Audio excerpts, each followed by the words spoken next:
So here's a quick backstory on how would we have known that there was something that wrong. How do you know there's a malpositioning when you can't see inside the egg? Well, first thing I want to do is thank Backyard Chickens. That website was more than helpful with this. So I candled to check for the internal pip after we had a different egg that was malpositioned with the beak right into the small end, and there was no saving that one.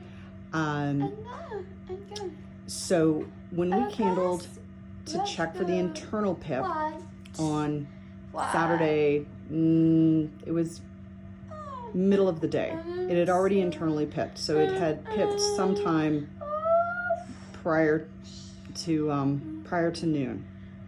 So that was Saturday. By Sunday, now 24 hours later, we still were only internally pipped at about 1 o'clock in the afternoon, and that's when I decided to take their advice. I put in the safety hole so that the baby would not become anoxic. Oh, see, now we're starting to see what he's doing is he's showing that he's wanting to break out of that shell. If the shell had been there, he's making motions to push his egg tooth up against the shell. So that's a good sign that we're nearing being able to hatch this baby the rest of the way out. The reason this baby needs a full assist, thank you Backyard Chickens. So that wing was actually underneath that beak, but because the egg was opened up by us, the wing eventually just kind of popped out to that other side. The foot, and I don't know, Charlton, the foot is over top of the head, and there you can see that foot. It's right over top of the head. There's no way for this baby duckling to get any kind of leverage. So back to how did we discover this? Well, we put it in the safety hole, and after about 12 hours, and there was no external pip, candled again and saw that the baby had not even moved itself into the air sac. The only part of that bill was showing into the air sac, and so I widened on, gosh, it would have been Sunday evening is when I realized, okay, we've got a problem, and widened it a bit more so I could take a look, and saw how the beak was, but couldn't really get a full grasp of what was going on with this baby's positioning. Read again more with Backyard Chickens, thank you again, and slowly opened up the air cell and put coconut oil on the membrane. Saw that it was still very active veins going through the membrane, so if I had tried to hatch it out at that point, I would have just killed the bird. It would have bled out.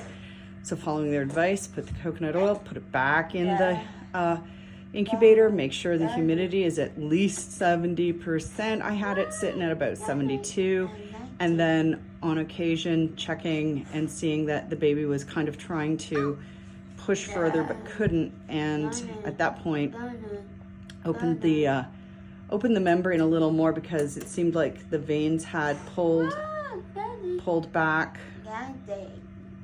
from that area, and that's when I saw the little foot, little claw over top of the beak, and realized not only did it have the malpositioning of the wing under that bill, but that there was a foot over top of the head, and there was no way that the baby was going to get leverage, and it's not going to be able to hatch out. Even at this point, it can't hatch out unless we go in and assist. So hopefully we'll be getting some video of that to share, of the actual hatching part, but it will just depend on how this morning kind of goes. The last thing I need is for Charlton, even though he's being so wonderful about these ducks and he's not touching the eggs and he's letting this happen, all of this assisting happened through the night. I stayed up until 4 a.m. slowly helping this baby as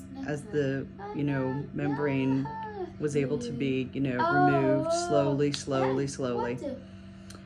And if he sees me pull eggshell off, I am worried that he will think that this is how we hatch the babies, and next time he won't let them hatch on their own. He'll just open the incubator when my back's turned for just a second, and that's all it takes.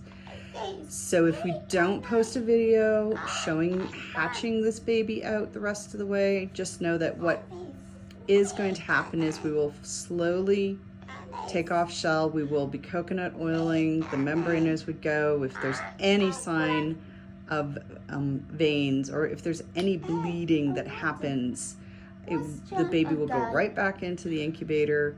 We're waiting for those final signs that Backyard Chickens had said to watch for, which would be what you're seeing this baby do a bit. It's not really making those yawning and chewing motions anymore. It's starting to push that bill up like it would crack out of the egg. And then they also said that when they're ready to hatch and they're incapable, they'll just carry on, and you'll hear a commotion, and they'll get, you know, quite feisty about it. So we'll see if we can't catch that, but apologies if this is the only video that gets put up. I hope this is helpful for anybody who is doing the incubating and, you know, backyard poultry like us, and that anyone who wants good advice, go to the Backyard Chickens. They are fantastic. Snow White.